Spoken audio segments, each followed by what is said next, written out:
Ito na ang nangyari sa ating palay. Ang bunga nito ay nandoon na tanan lahat sa lupa.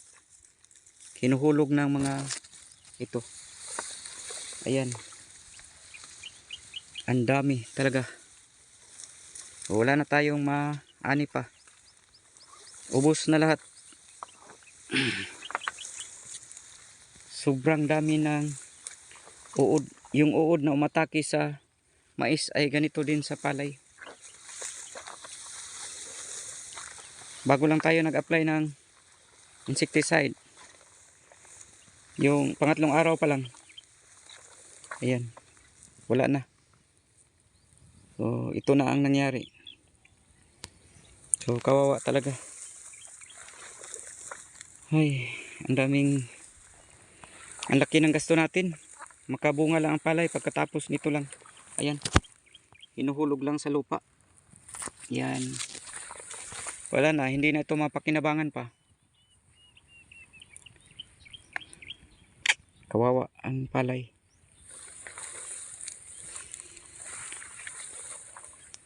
Gasto lang. Malaki ang gasto, walang maani.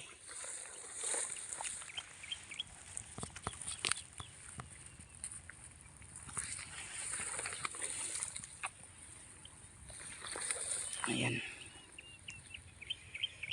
Ang dami talaga.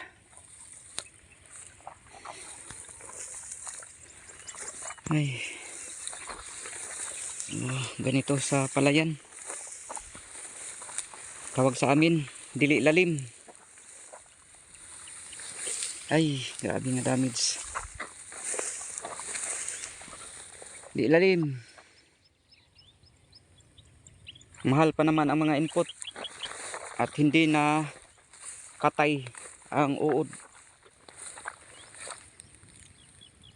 2,000 ang gasto nato sa medisina, sa insecticide, plus ang suhol sa tao. Tag 40 ang bawat tangke sa pag-apply. Wala na. So failure talaga. Yun lang po. Maraming salamat po. God bless sa lahat. Happy farming.